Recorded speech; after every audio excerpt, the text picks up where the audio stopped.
Magic. To some, it's the metaphysical manipulation of space and time that separates us from those too afraid or too ignorant to truly understand the vast possibilities at hand. To others, it's a perilous and blasphemous practice that will only end in madness or death for those foolish enough to experiment. Regardless, what is certain is that once you begin a path into the forces that mankind was not meant to know, you will never be the same again. Magic in Call of Cthulhu is not played the same way as other RPGs. In fact, at first glance, it almost seems like players aren't supposed to learn magic at all. It often takes in-game weeks or even months to read a Mythos tome, even more time and a hard intelligence roll to actually learn the spell, followed by a hard power roll just to make sure you did it correctly. And that's not even mentioning the absolute lethality of some of the spells which could kill your players' investigators instantly, or worse, completely ruin your game plans. This can be off-putting for new keepers who want to include magic in their games, but fear it'll completely derail their plans and just kill the fun. Fortunately, while manipulating the forces of the Cthulhu mythos is always a dangerous practice and should never be taken lightly, I have some suggestions that can make this ordeal far less chaotic. As usual, these are tricks that have greatly worked for me, although while I'll mention the game mechanics from time to time, this isn't a step-by-step guide to magic in Call of Cthulhu, especially as many specifics of the rules are conclusively determined by the keeper. Instead, think of this as ideas to bear in mind the next time one of your players decides to do some light reading before bed of that blasphemous tome you hid in the cultist's lair. Let's begin.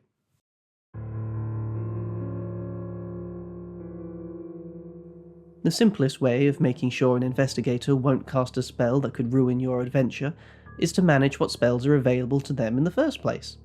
While it may make sense that a bloodthirsty cult would have in their possession tomes that guide them into summoning monstrosities from other worlds, ask yourself this: do you want your players getting hold of these spells afterwards?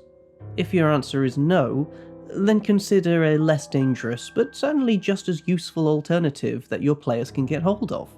Perhaps these cultists wrote down shielding spells that could protect them from these monsters they summon. Or perhaps they've learned spells that can help them commune with the elder beings that could bless them with this information so they didn't need to write it down. And this is certainly a simpler method of introducing players to the magic of Call of Cthulhu, especially if you're a new keeper who already has enough things to worry about. But what if your answer to that previous question was yes? You do want your players to read that tome with dangerous spells.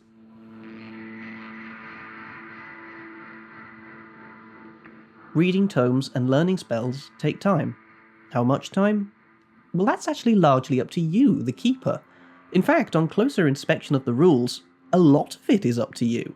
The initial reading time, the difficulty of rolls to comprehend the language, the name of the spell itself, and even which variation of the spell is printed on that tome in the first place.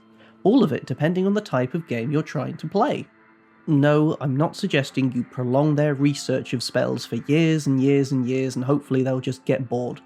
What I'm suggesting is that you can use this opportunity as a setup for the next investigation, perhaps using the spell as a plot hook, or even inspiration for the next adventure.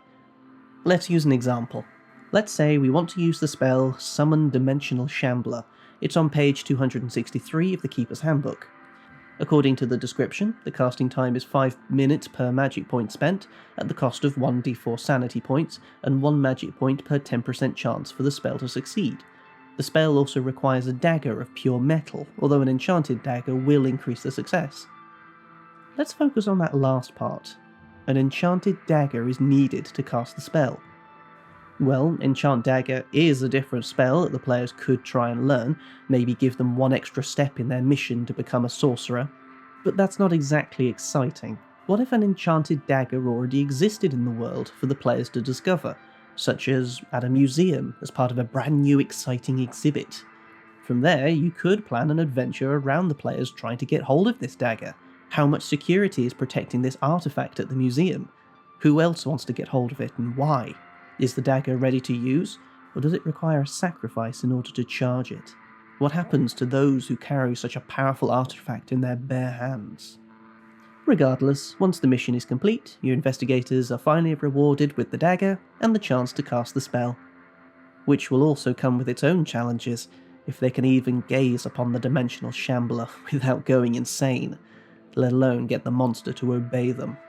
In short, magic in Call of Cthulhu always comes with consequences. The mere act of knowing such things even exist are terrible and alien for any human mind to comprehend. But that doesn't mean you can't let your investigators try. Will they master the spells and become an all-powerful sorcerer? Or will their own lust for power be their own death sentence? The choice is up to you. Thanks for watching.